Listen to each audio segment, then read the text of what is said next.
one of the arguments you've probably heard by now, if you're familiar with the ideology of antinatalism, is that you're just depressed and you're just uh, in a bad mental place, and that's why you don't like life, and that's why you think it should end, and that's why you think suffering should end.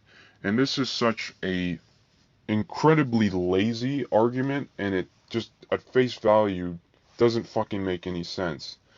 What if I told you that everybody uses their belief systems and philosophies and ideologies as a coping mechanism to an extent, right?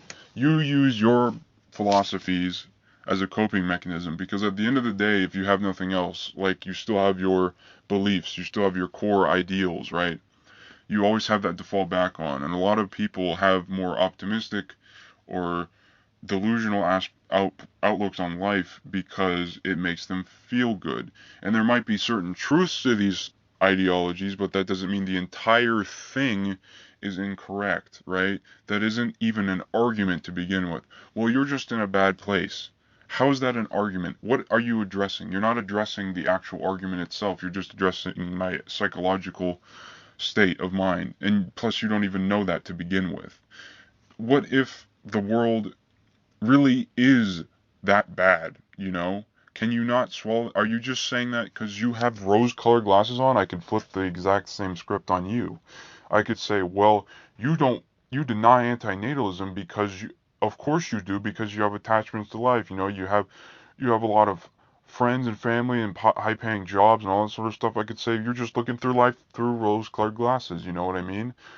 Um, this isn't about my psychology. This is not about pessimism versus optimism.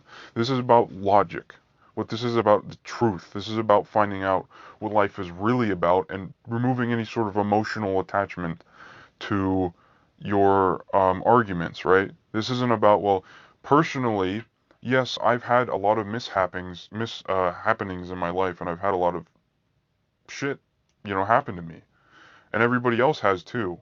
But the problem is that doesn't inherently make antinatalism wrong. Just saying you're in a bad mental place isn't an argument. That doesn't even, like I said, it doesn't address anything. That literally addresses nothing. That addresses jack shit. You aren't taking any of the points I've said for antinatalism. You're just looking past all that shit and being like, well, you're in a bad place. Imagine if you did this for like Nazis or anything else. So just be like, well, you believe in that because you're in a bad place, and not address actually any of the arguments or debunk any of the points. That'd be such a lazy argument, right? No one actually says that during any sort of debate or anything. They don't just go, well, you're in a bad place.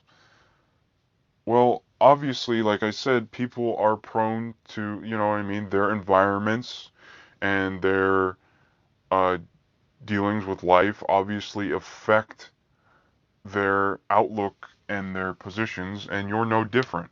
But this isn't about our outlook, our own misery. This isn't about emotion. This is about the logic of it. You know what I mean?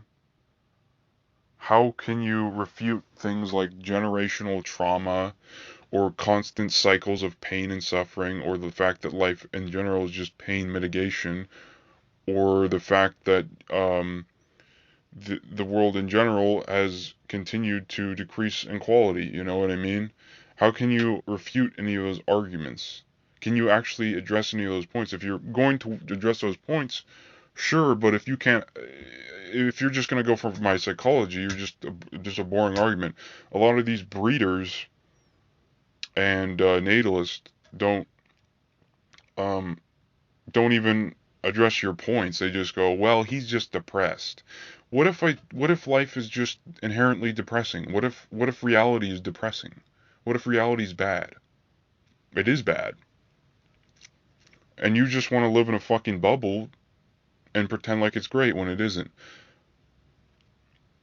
You have to remove your own, I'm not just saying this for natalists in general, but antinatalists as well need to remove their own personal feelings from the situation as much as possible, and just look at the cold, hard facts. You know what I mean? Generational trauma, the constant cycles of continuing misery, and just the sort of, you know, lack of free will and the fact that life's just rigged from the start. I mean, like, if you can address those arguments, fine.